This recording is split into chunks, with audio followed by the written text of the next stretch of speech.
And don't make the mistake that most of your mothers and fathers made. When I wake up in the morning, my prayers, and I thank God I woke up, the Ku Klux Klan woke up this morning. The drug pushers woke up this morning. I thank God that I made another 24 hours in the most vicious, nasty, hateful, insane nation that's ever existed with my wits, without hating, without being bitter, without being. I thank God that I survived 24 hours in that type of atmosphere, with the type of amusement and friendliness. And so I would say to young folks, don't be in a state of denial of racism and sexism. But don't let that block you.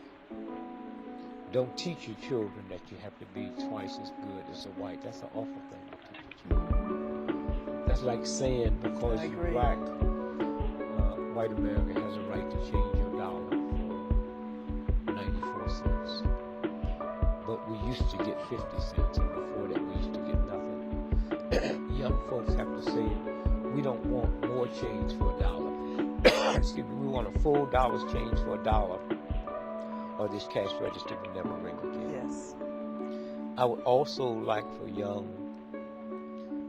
blacks to understand that about 83% of all employment happen with small businesses. And excuse me, if you don't have a small business, then you have nobody to work for you. And I would say to young blacks, get into entrepreneurship. We will never catch up with white America until we get into business, because there's a thing called tax write-offs. And if you have a job and come together, 10 of you, and open up a corporation and have somebody run it, you hire somebody to run it, but you have tax write-offs.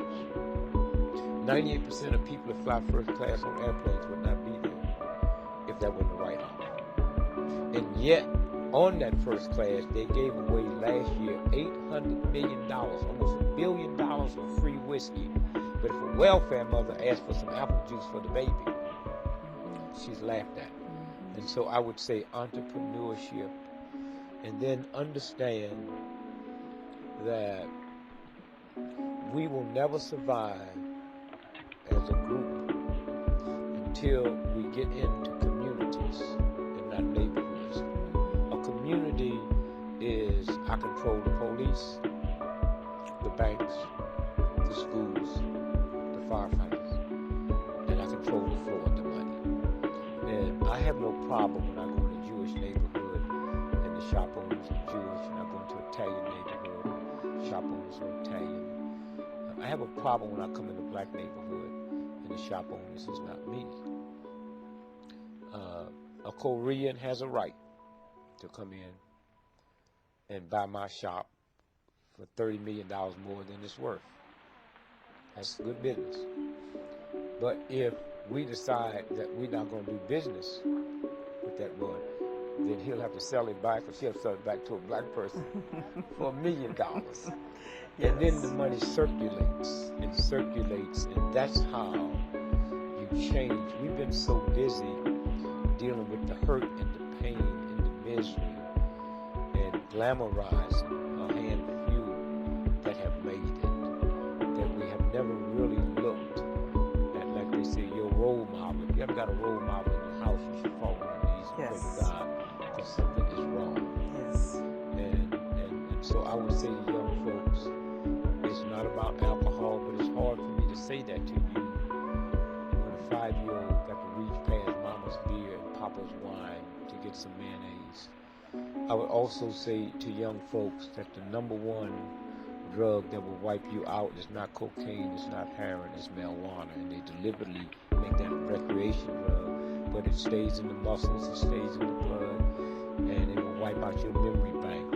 And also, this is the first time in the history of TB that TB has always been known as poor folks. It's the first time that TB is not running rampant in the ghetto. It's running rampant in middle-income white America. that's no accident. And so I would just say to young folks, you have to reevaluate everything you've been taught. I would say to the black folks that just because a black person is 90 years old don't mean they have wisdom, and you need to listen to them, because if you was dumb and stupid when you was 9, you dumb and stupid when you 90.